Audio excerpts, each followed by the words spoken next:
میں بھی اتنا موٹا، میں مذاق میں ایک دن گھر میں نے کہا یہ پیٹ میرا بڑھ رہا ہے، تو میرے ایک بیٹے نے کہا ابا جی حرام کھانا چھوڑ دو ٹھیک ہو جائے گا۔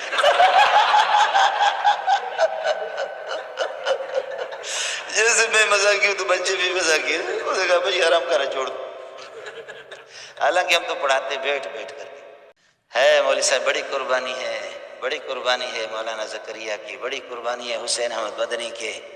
آج جتنے بھی آپ کو شیخ الحدیث دنیا میں نظر آ رہے یہ سب حسین احمد کا یہ کہ درخت ہے، اسی کا پھل ہے، کسی پیر کا نہیں ہے جی میرے پیارے۔ یہ انہی مدرسین کے ہے کہ آدھی رات کو جس وقت آتا تھا، آدھی رات کو آ کر کے پھر تہجد پہ شروع ہوتا تھا، فجر کی نماز کے بعد پھر فجر کی نماز خود پڑھاتے تھے دیوبند میں، اور پھر اعلان ہوتا تھا کہ ابھی بخاری کا سبق ہوگا، ترمذی کا سبق ہوگا۔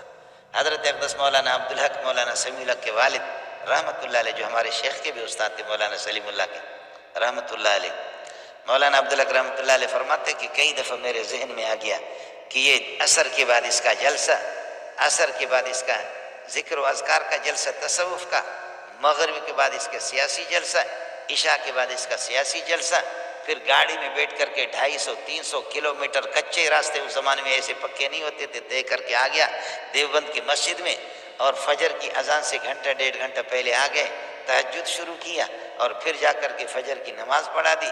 فجر کی نماز کے بعد کہتے بخاری کا سبق ہوگا، ترمذی کا سبق ہوگا۔ تو حضرت اقدس مولانا عبدالحق رحمۃ اللہ علیہ فرماتے ہیں میرے ذہن میں کئی دفعہ آ گیا یہ استاد جی ٹرخائے گا، پڑھائے گا کیا؟ آخر یہ مطالعہ کس ٹائم کرتا ہے؟ روزانہ اس کا یہی حال ہے۔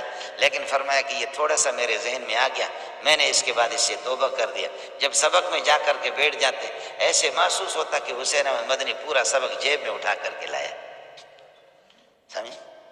جب سبق میں بیٹھ جاتے تو ہم نے اپنے اس نظریے سے توبہ کر دیا کہ اولیاء اللہ اکابرین کے بارے میں اس طرح آدمی نہ سمجھ۔ مولانا عبدالحق خود فرشتے تھے اور خود اولیاء اللہ میں سے تھے۔